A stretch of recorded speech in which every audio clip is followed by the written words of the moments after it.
And tonight, I'm thinking of so many of my friends who are no longer with us, like Fritz and Pete Hollings. And they were here for me when I first got started in a tough time in my life when I didn't want to stay in the Senate.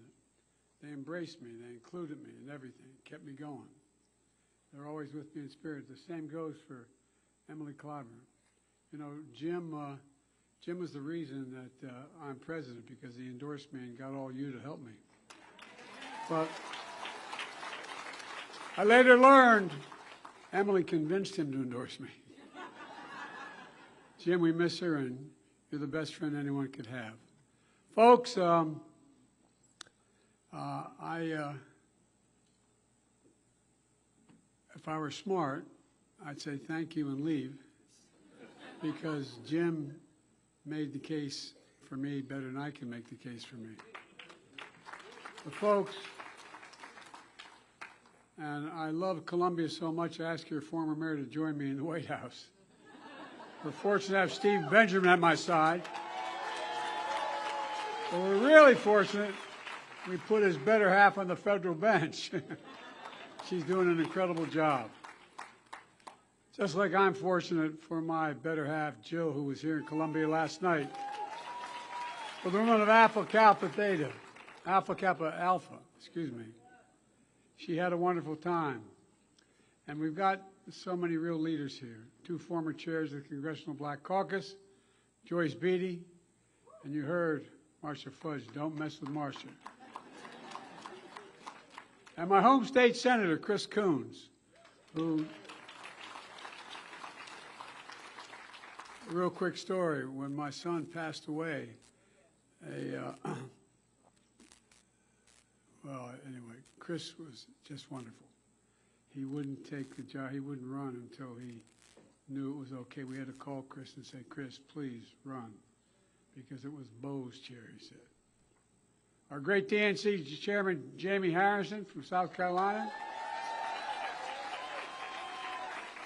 But the truth is, I wouldn't be here without the Democratic voters of South Carolina, and that's a fact. So I want to start with a very simple message. From the bottom of my heart, thank you, thank you, thank you. If you ever doubt that, the power to change America is in your hands. Remember this, you proved it. You're the reason I am president. You're the reason Kamala Harris is historic vice president. And you're the reason Donald Trump is a defeated former president. You're the reason Donald Trump is a loser. And you're the reason we're going to win and beat him again.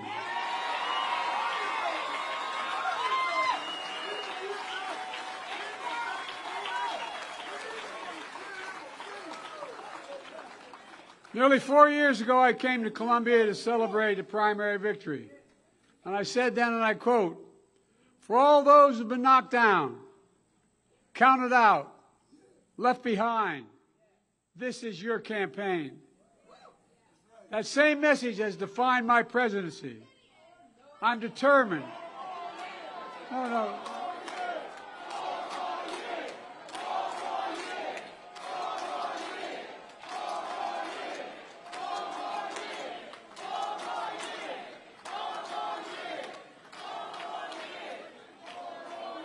I'm determined to give all those who've been knocked down, counted out, left behind in America a shot again, a fair shot at making a living, taking care of their children, starting a business, being able to buy a home, build real wealth for generations to come.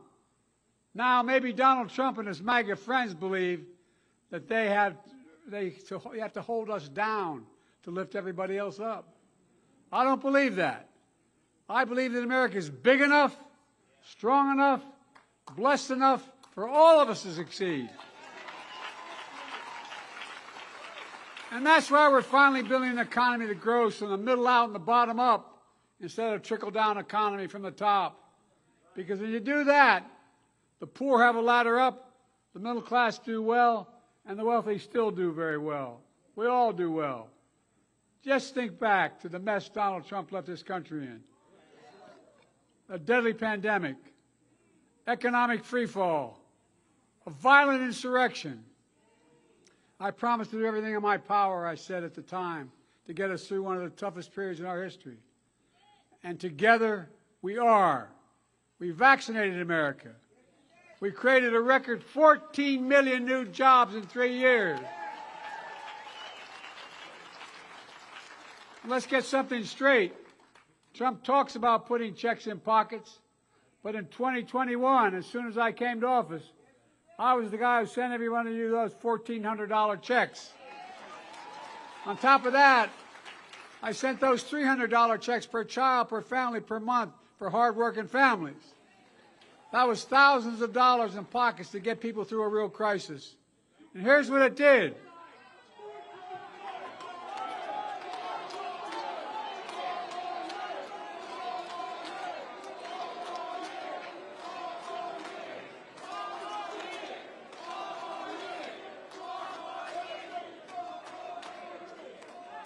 And here's what it did. It helped cut black poverty in half for black children in America. Because no child in America should ever go hungry, ever. When Trump pushed black small business to the back of the line in the pandemic funding, I moved them to the front of the line. And today, black small businesses are starting up at the fastest rate in 30 years. But look, folks, things this country have been through have been pretty tough for a lot of people. But we're making progress. There's a lot more on the way. Inflation is coming down. It's now lower in America than any other major economy in the world. The cost of eggs, milk, chicken, gas, and so many other essential items have come down. But for all we've done to bring prices down, there are still too many corporations in America ripping people off. Price gouging, junk fees, greedflation, shrinkflation. You see that article about the Snickers bars? Well, it's going to stop. America, we're tired of being played for suckers. And that's why we're going to keep these guys, keep on them and get the prices down. Folks, the bottom line is our economy has grown more in the last 6 months than it ever did at any point in Trump's entire 4 years in office. And for too long, we imported products and exported jobs. But now, thanks to all we're doing, we're exporting American products and we're bringing American jobs back home to America, where they belong. America is experiencing a manufacturing boom that no one thought was possible. But I knew it was possible. 800,000 new manufacturing jobs and counting. Good paying jobs. Record unemployment, including the lowest levels of black unemployment ever recorded in American history. The racial wealth gap is at its lowest level in 20 years. Trump's $2 trillion tax cut when he was president benefited the super wealthy, but was never paid for, and it completely blew up the federal deficit. We brought that deficit down, and all the progress we've made comes down to a simple proposition. Promises made and promises kept.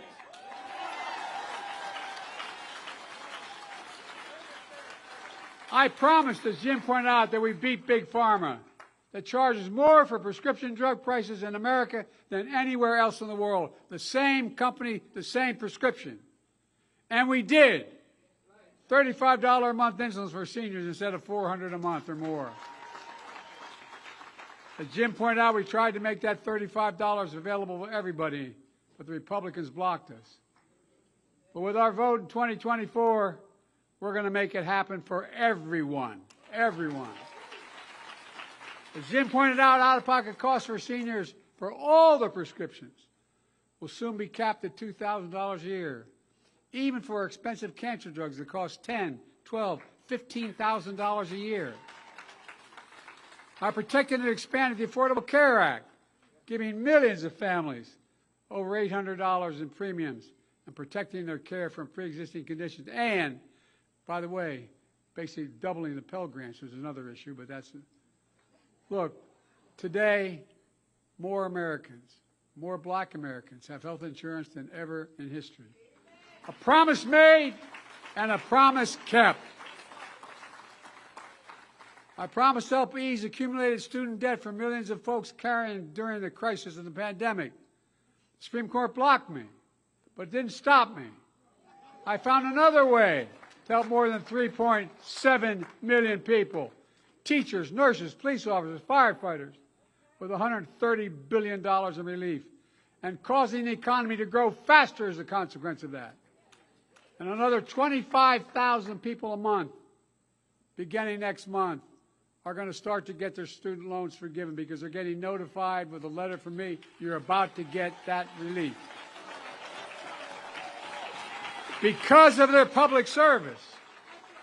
So they can follow their dreams, start a business, buy a home, start a family.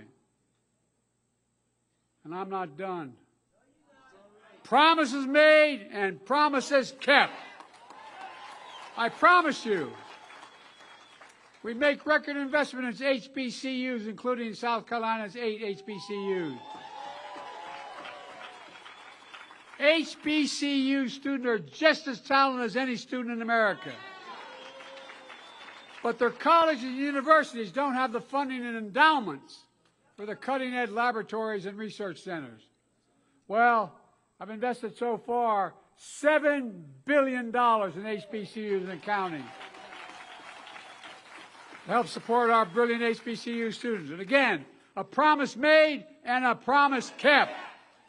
I keep my promises when I said no one should be in prison for merely possessing marijuana or using it.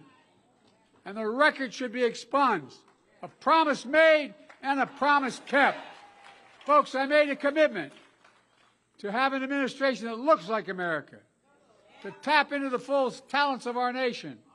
And I'm proud we have the most diverse administration in the history of America, because I know our diversity is our strength in America. It was here in South Carolina that I promised to appoint the first black woman to the United States Supreme Court. Her name is Justice Ketanji Brown Jackson. And by the way, she's smarter than the rest. I've appointed more black women to the Federal Circuit Courts of Appeals than every other president in American history combined.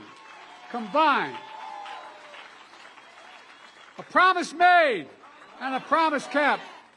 And that includes Judge Michelle Childs of the D.C. Circuit, who's making South Carolina proud. I promised to take care of hundreds of thousands of veterans exposed to toxic materials and care for their families. That's why I wrote the Packard. As Commander-in-Chief, I think we have only one sacred obligation. I've said it many times. Prepare those we send into harm's way and care for them and their families when they come home. Well, as Commander-in-Chief, I look at veterans completely differently than Donald Trump. Think about this, especially here in South Carolina, a proud military state. Donald Trump, when he was Commander-in-Chief, refused to visit a cemetery, U.S. cemetery outside of Paris for fallen American soldiers. And he referred to those heroes, and I quote, as suckers and losers. He actually said that. He said that. How dare he say that? How dare he talk about my son and all of us like that?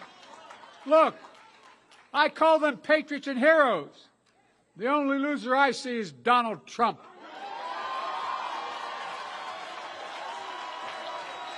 It makes me angry.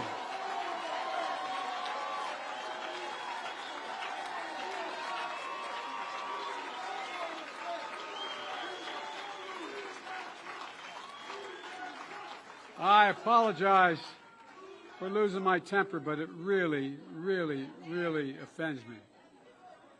In recent weeks, we're starting to see real evidence that American consumers are facing real confidence in their economy we're building.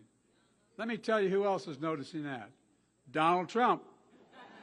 Did you see what he recently said about that he wants to see the economy crash this year? A sitting president. As they say in my faith, bless me, Father, for, I mean, come on, man. When there's a crash, when he said when there's a crash, I hope in the next 12 months, he went on to say, it's unbelievable. It's un-American. How can anyone, especially a former president, wish for an economic crash that would devastate millions of Americans? Well, let me tell you what he really means. Donald Trump knows this economy is good and strong and getting stronger. He knows that while it's good for America, it's bad for him politically. Trump also said, the one president he doesn't want to be is Herbert Hoover. Well, Donald, it's too late.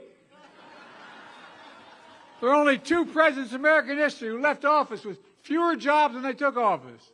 Herbert Hoover and, yes, Donald Herbert Hoover Trump. And by the way, have you noticed he's a little confused these days?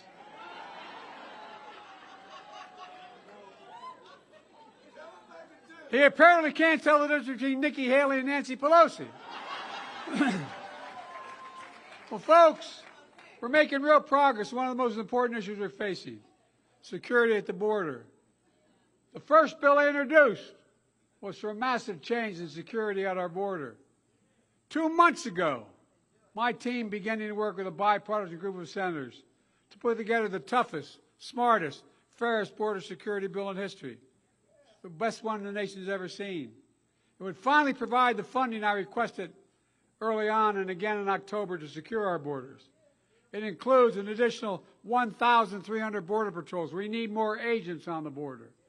375 immigration judges to judge whether or not someone can come or not come and be fair about it. 1,600 asylum officers and over 100 cutting-edge inspection machines to help detect and stop fentanyl coming on our southwest border. It would also give me, as president, the emergency authority to shut down the border until it could get back under control. If that bill were the law today, I'd shut down the border right now and fix it quickly. A bipartisan bill would be good for America and help fix our broken immigration system and allow speedy access for those who deserve to be here. And Congress needs to get it done. Folks, we're just getting started. That's why I'm so optimistic about our future. 40,000 projects across America and counting, rebuilding our roads and our bridges, affordable high-speed internet everywhere in America, ripping out every poisonous lead pipe in America so every child can turn on a faucet, drink clean water without worrying about brain damage.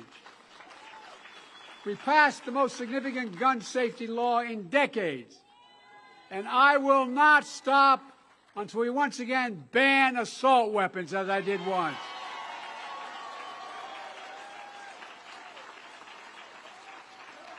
Now look, I want you to imagine the future nightmare if Trump's back in office. I'm serious. Given the nightmare when he was in office, you know what is likely to come. Trump and his MAGA friends are trying again to get rid of the Affordable Care Act and ripping away the protections you have under that, even if you have a pre-existing condition. I won't let that happen. Are you with me? I will not let that happen. And instead of saving Social Security for working people in the middle class, although he said he wanted to get rid of it or change it, cut it drastically, he now says he's for it, but guess what? Trump and his MAGA friends will give another massive tax break to the super wealthy and the biggest corporations. I won't let that happen. Folks, I know you're with me. I know this. Trump and his MAGA friends are determined to take away your freedoms, like the freedom to vote. Trump brags about taking away a woman's freedom to choose. And now they're hatching a plan for a national ban, a national ban. I won't let that happen. Are you with me? I've made it clear. If MAGA Republicans try to pass a national ban on abortion, I will veto it and consider that a promise made and a promise will be kept. And if you re-elect me and Kamala with a Democratic House and a bigger majority in the Senate this November, imagine a future where we restore Roe v. Wade as the law of the land again. A promise made and a promise will be kept. Let me close with this. A few weeks ago,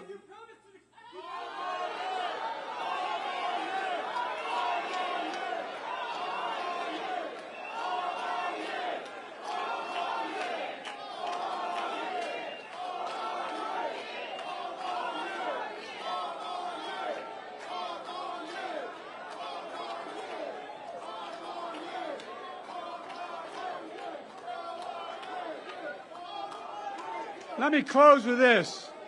A few weeks ago, along with Jim, I spoke at Mother Emanuel Church in Charleston. I said there are extreme and dangerous forces at work in this country, dividing us, not uniting us, dragging us back to the past instead of leading us to a future, refusing to accept the results of legitimate elections, seeking, as Trump says, to terminate the Constitution, embracing political violence and white supremacy.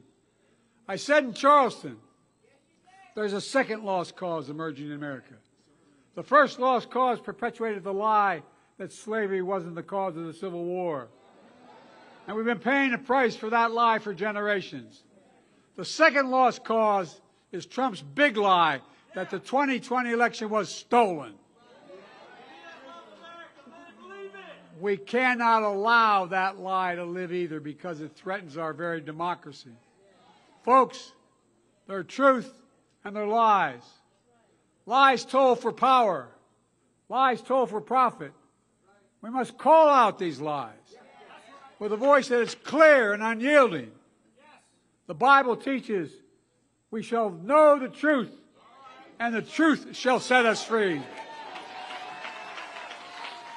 My friends, we must speak the truth that in America we still believe in honesty, decency, dignity, respect. We believe we're all created equal and deserve to be treated equally throughout our lives. We leave no one behind. Everyone deserves a fair shot. We give hate no safe harbor. And we stand against the evil of racism, the poison of white supremacy, today, tomorrow, and always. And we will live in the light, not darkness.